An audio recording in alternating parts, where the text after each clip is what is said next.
I'm going to start with a statement that may sound completely wrong.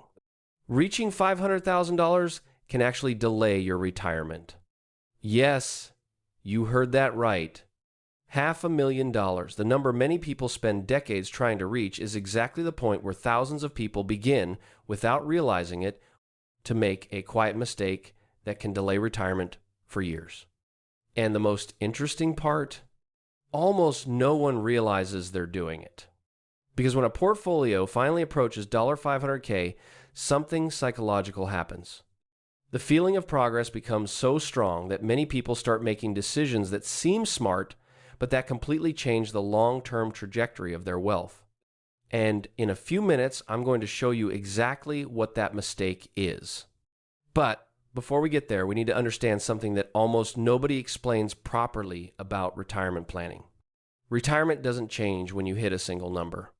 It changes in levels. There are certain points where the mathematics of retirement start working in your favor. Small increases in wealth can dramatically reduce risk, lower stress, and even reduce your dependence on Social Security. Today, we're going to look at 4 of those levels. 4 points where investing for retirement gradually becomes easier. And the first one appears much earlier than most people imagine. If you've ever tried to accumulate your first $100,000 or $200,000, you know exactly what this feels like. Progress seems to happen in slow motion. Every dollar saved requires discipline, patience, and sometimes giving up small comforts in the present. This is the stage where many people begin to take retirement planning seriously, precisely because they realize the first steps of the journey are the heaviest. That happens because, in the beginning, growth depends almost entirely on what you put into the system. Your salary, your 401k contributions, the decisions you make to avoid retirement mistakes, all of that matters far more than the performance of the market itself. In other words, you're still pushing the ball uphill. Investing for retirement during this phase requires consistency, like someone planting a tree knowing it will take time before it provides shade. A friend of mine once joked that the early years of retirement savings feel like going to the gym after a long time away.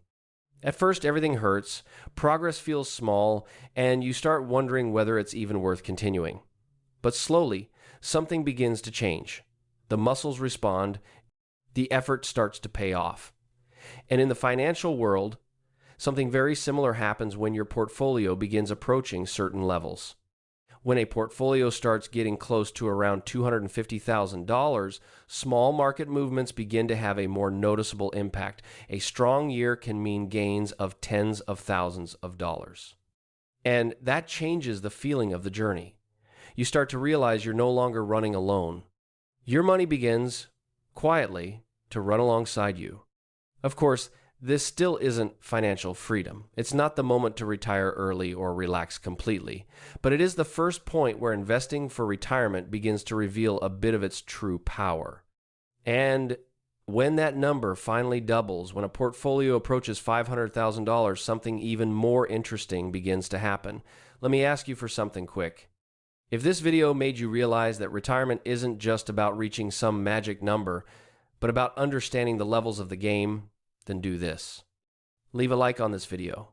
Not for me, but as a small marker for yourself. A reminder that retirement planning isn't a race. It's a long-term strategy. And if you enjoy this kind of reflection, the kind of things most people only discover after making retirement mistakes, then subscribe to the channel. Because here we talk about investing for retirement, Social Security, and financial freedom in a way that almost nobody explains. When a portfolio approaches $500,000, many people experience a curious feeling for the first time. They begin to notice that the growth of their investments no longer depends only on their monthly effort. Until that point, most of the progress came from 401k contributions, deposits into investment accounts, and the decisions they made to avoid common retirement mistakes. But around $500,000, something quietly changes. This is where compound growth starts entering the picture in a much more visible way. Imagine a portfolio invested in something simple, a broad market ETF like the S&P 500 or VTI. In a positive year, a return of 7% or 8% could represent $30,000 to $40,000 in growth. Suddenly, the market may be adding more money to your portfolio than you're able to invest yourself that year. That completely changes how the journey feels. Up to this point, investing may have felt heavy, almost like pushing a car without an engine, but now the car finally starts gaining momentum. Investing for retirement stops being only about discipline and becomes about strategy as well. Small decisions like avoiding 401k mistakes, keeping a simple and consistent allocation, or reinvesting dividends begin to have a much larger impact. But here's a part of the story that almost no one mentions when talking about retirement planning. Interestingly, $500,000 is also the point where many people begin making mistakes. Not dramatic ones, but small decisions that, over several years, can significantly delay the arrival of real financial freedom. And the reason is more psychological than mathematical. Because when someone sees $500,000 in their retirement savings, it's natural to assume that the hardest part of the journey is behind them and that the rest will now happen automatically. But that's exactly the moment when many people slow down. And when that happens, the next mountain can take much longer to appear. There's a curious moment in the journey of someone building wealth. It usually appears when a portfolio approaches $500,000. Up to that point, the person has been completely focused on retirement planning, contributing regularly to their 401k, studying retirement tips, and trying to avoid those classic retirement mistakes that show up in every book about investing for retirement. But when the number finally starts to look large, something changes mentally. It's almost automatic. The person looks at their account statement and thinks, well, $500,000 isn't bad. And little by little, they begin to relax. Maybe they stop increasing their contributions. Maybe they begin spending a bit more.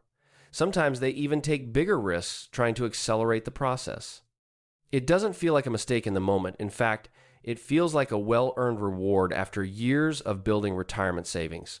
I've seen this happen more often than you might imagine. A coworker of mine reached that level a few years before I did. He had done almost everything right. Consistent 401k contributions, simple index fund investments, and a solid strategy for how to retire comfortably. But when he reached $500,000, he decided it was time to enjoy things a little more. Nothing extreme, just small changes. But small changes, repeated over many years, can significantly slow down long-term growth. What's interesting is that $500,000 still doesn't generate enough income to support a comfortable retirement. Even following reasonable withdrawal rules, the portfolio still needs to grow considerably to provide real financial freedom. Social Security will help later on, of course, especially when combined with good investments, but there's still an important mountain between that point and a truly stable retirement. And that mountain has a number that many people recognize just from hearing about it. A number that appears in almost every conversation about investing for retirement, personal finance books, and stories about people who managed to retire early. A number that, for the first time, makes retirement stop feeling like a distant dream and start looking like a realistic equation. There's a reason the number $1 million shows up so often in conversations about retirement planning. It isn't just a nice or symbolic number. It's because, at that point, the mathematics of retirement start to make sense in a very concrete way.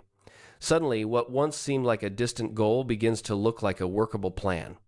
Think about it this way. Many financial planners use something known as the 4% rule. It's not a perfect formula, of course, but it works as a simple guideline. It suggests that a portfolio of $1 million could generate roughly $40,000 per year in sustainable income.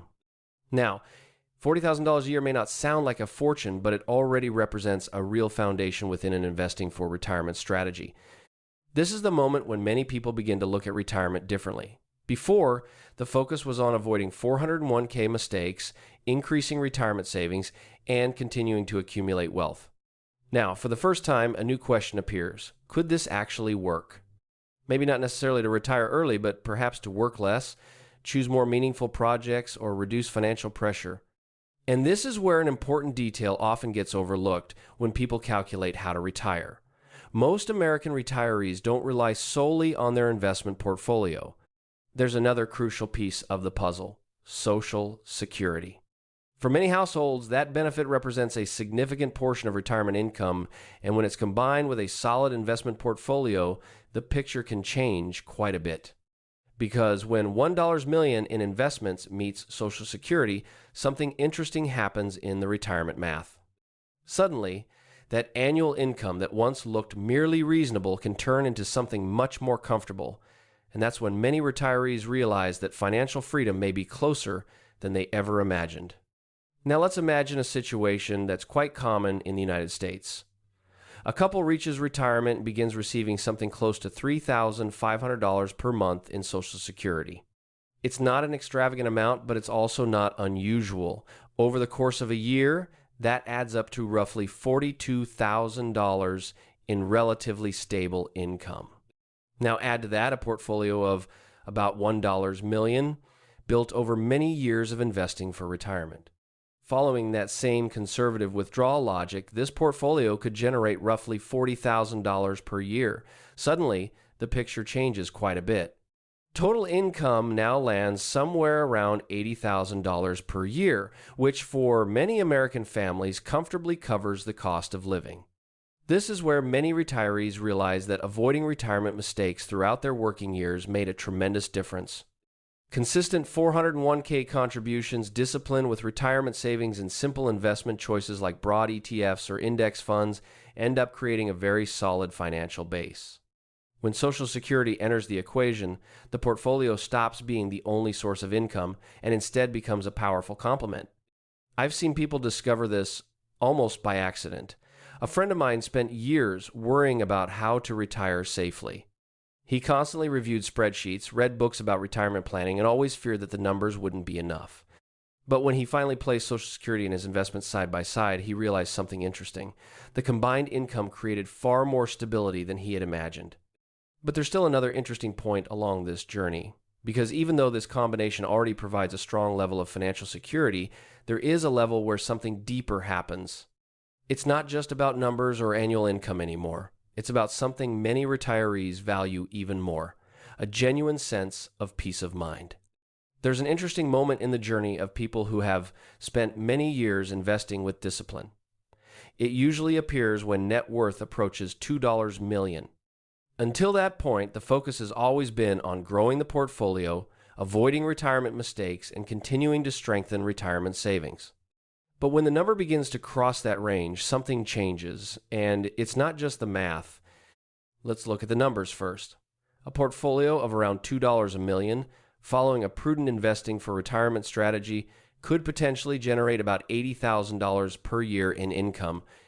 That means that for many people, the portfolio alone could already cover a significant portion of their cost of living.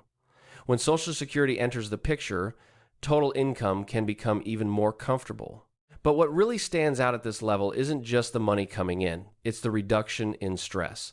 Up to this point, many people feel like the plan depends on several factors working perfectly. The market needs to cooperate, spending has to stay under control, and any mistake can feel like a serious risk. After this level, the situation changes. There's simply more room to handle the unexpected. I remember a retiree I met at a book club. He loved discussing books about retirement planning and investing for retirement. He once said something interesting. Before reaching this level, every financial decision felt critical. After that, some decisions just stopped being dramatic. It's like driving on a wide highway instead of a narrow mountain trail. And perhaps the most interesting effect is psychological. When someone realizes the plan no longer depends on perfection, their relationship with money begins to change. The conversation stops being only about avoiding 401k mistakes or squeezing the most out of every dollar. Little by little, a different question begins to appear. A question many retirees start asking once their wealth reaches this stage. Now let me ask you a curious question. Without thinking too much, which of these four mountains do you believe you're on today? $250K, $500K, $1M, or $2M plus. You don't have to share the exact number if you don't want to, but leave a simple comment like climbing to 500K or past 1M. I really enjoy reading those responses because, interestingly, they reveal something most people never notice.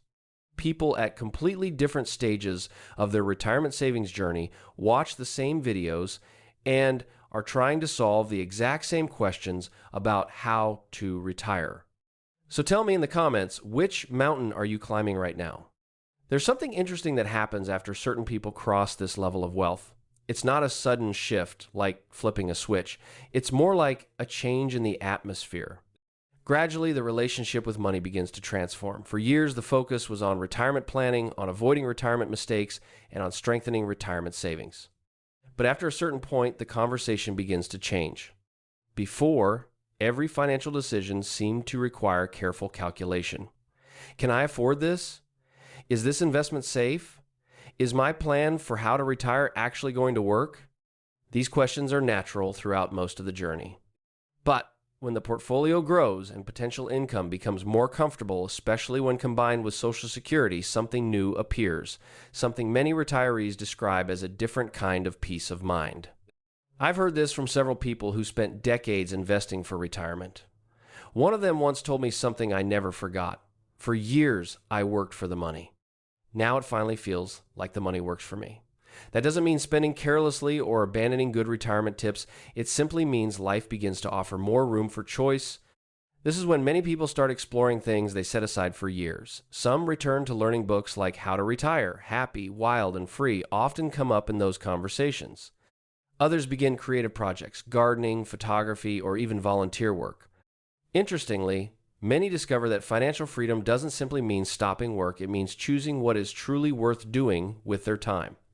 But here's an interesting detail that almost no one mentions when talking about wealth or retirement. Even though these numbers often appear in conversations about investing, the truth is that most people never come close to them. And when we look at the data on retirement savings in the United States, we discover something that surprises a lot of people. Now we arrive at a part of the conversation that tends to surprise a lot of people. When we look at the statistics on retirement savings in the United States, something interesting appears. Most people do not retire with millions of dollars. In fact, many Americans reach retirement with much more modest amounts, somewhere between $200,000 and $400,000, depending on their career path and the financial decisions they made over the years. That doesn't necessarily mean these people failed at retirement planning. The reality is that retirement rarely depends on a single factor. There's Social Security, there's the lifestyle someone chooses to live, and there's the cost of living in the city where they reside. And of course, there are also the well-known retirement mistakes and 401k mistakes that can slow down or complicate the process. Even so, many people still manage to build a stable retirement with less than the numbers we often see in headlines. I met a man named Robert a few years ago while we were talking at a small cafe near the local library. He had worked as an electrician for decades and had accumulated something close to $280,000 in investments, along with his Social Security income. It wasn't exactly financial freedom in the classic sense that books about investing for retirement tend to describe, but he had something many people with far more money never develop: clarity about his priorities. Robert lived simply. He had stayed in the same house for more than 30 years, maintained a small garden in the backyard, and spent a few afternoons each week doing volunteer work at a technical school. He used to say that the best retirement tips he ever received were surprisingly simple. Avoid unnecessary debt, invest consistently, and learn to live on less than you earn. And perhaps that's the most interesting part of this entire conversation about how to retire. Because when we look at the numbers and the stories of different retirees, we begin to notice that the real secret isn't just about reaching a specific dollar amount. There's something deeper happening behind those numbers, something that completely changes how we view the entire journey. After observing so many different stories, one thing becomes clear: retirement rarely revolves around a single number. For years, many people spend their lives searching for that answer. What's the right number to stop working? How much do I need to accumulate to reach financial freedom? These questions appear in almost every book about retirement planning and investing for retirement. But the truth is that retirement works more like a journey through stages than a finish line. Each increase in wealth slightly changes the landscape. A little more retirement savings can mean more security, more flexibility, and less pressure in everyday decisions. It's like climbing a long mountain. Every plateau offers a new perspective of the view. Over time, many people realize that avoiding retirement mistakes along the way makes just as much difference as reaching specific numbers. Maintaining consistent 401k contributions, investing in simple and broad assets such as market ETFs, and understanding how Social Security fits into the strategy are small decisions that, when repeated over decades, build something extremely powerful. I like to think of it as a balancing game. Some people manage to retire early with less money because they choose to live simply. Others prefer to work a little longer to create a larger margin of safety. Neither of these choices is necessarily better or worse. What matters is understanding how these pieces fit into your own plan for how to retire. And perhaps that's the most interesting question of all. Not what's the magic number, but rather what the next level is that will make your life a little easier. Because once you start thinking that way, retirement planning stops being just a financial calculation and becomes a way of designing the kind of life you actually want to live.